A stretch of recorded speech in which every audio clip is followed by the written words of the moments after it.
ફરિયાદ હાઈકોર્ટની જાતકની અને એ છતાં નથી ઉઘડી એએમસીની આંખો કે નથી હલ્યું જીપીસીબીના પેટનું પાણી।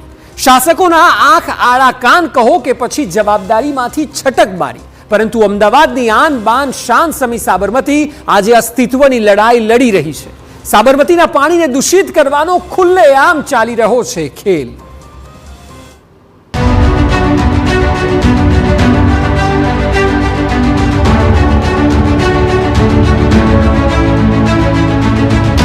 साबरमती ने प्रदूषित करवानो खुल्लेआम खेल।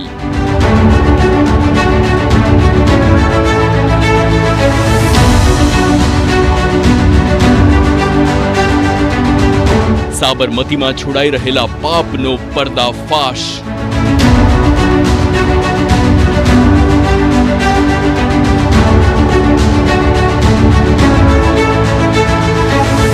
टीवी9 ना कैमरा में कैद सौथी चौंकावनारा दृश्यों।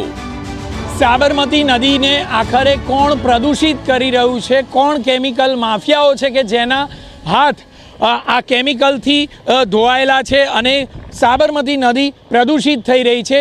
अलग अलग एसटीपी ना माध्यम थी कॉर्पोरेशन खुद आ साबरमती नदी ने प्रदूषित करी रही है।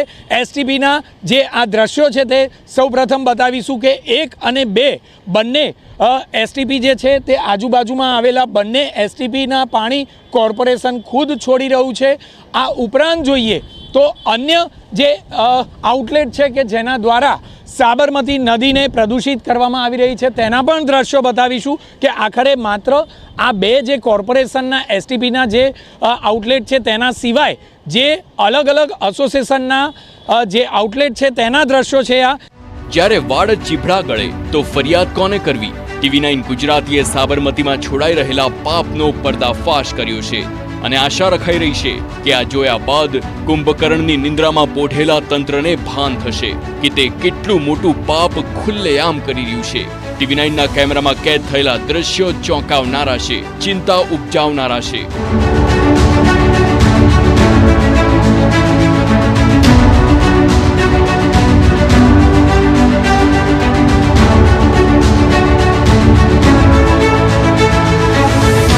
साबरमती में प्रदूषण ने लईने सौथी मोटो घटस्फोट।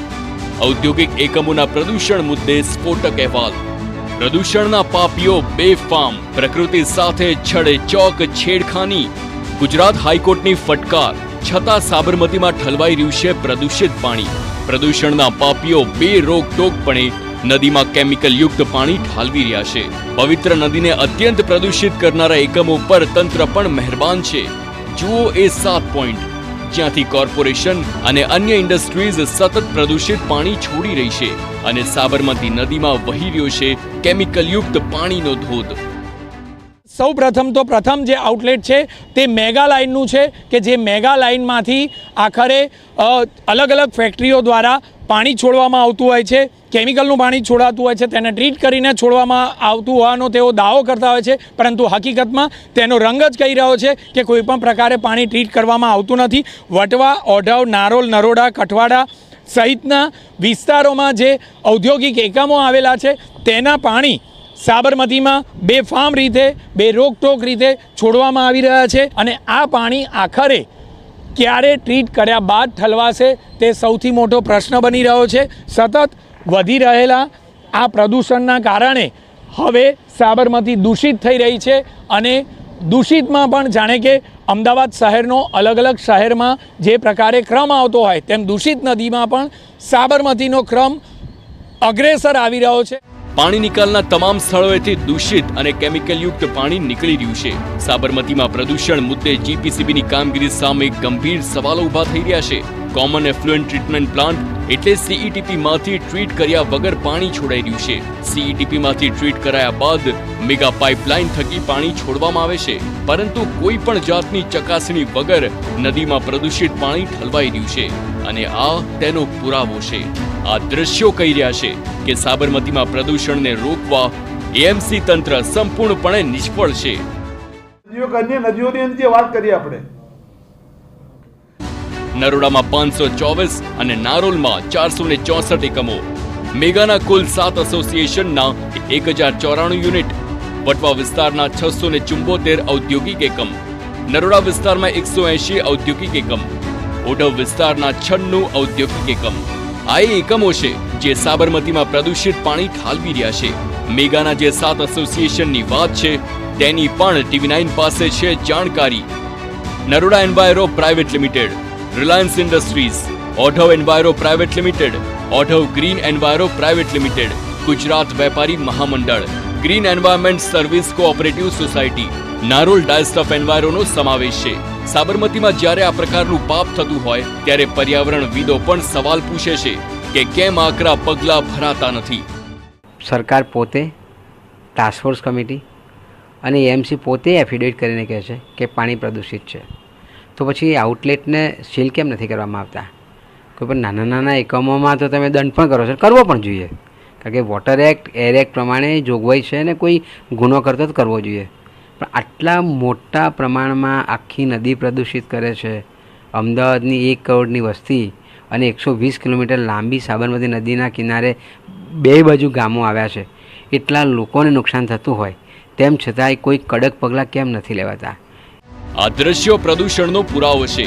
જે લોકો આ વિસ્તારમાંથી પસાર થાય છે તેઓ જાણે છે કે આ પ્રદૂષણ કેટલી હાનિ કરી રહ્યું છે. જો તમે આ બ્રિજ પરથી નીકળો તો સામાન્ય સ્થિતિમાં નહીં જ નીકળી શકો, કારણ કે આ પ્રદૂષણ એટલી હદે દુર્ગંધ ફેલાવે છે કે ત્યાંથી નીકળવું પણ પડકાર સમાન છે. ત્યારે સવાલો એ થાય કે શું CETPમાં કેમિકલવાળા પાણીની યોગ્ય ટ્રીટમેન્ટ થાય છે? STP યોગ્ય કામ નથી કરતા તો પાણી સીધું બાયપાસ થાય છે. CETPની કેપેસિટી કેટલી છે? કેટલું પાણી આવે છે?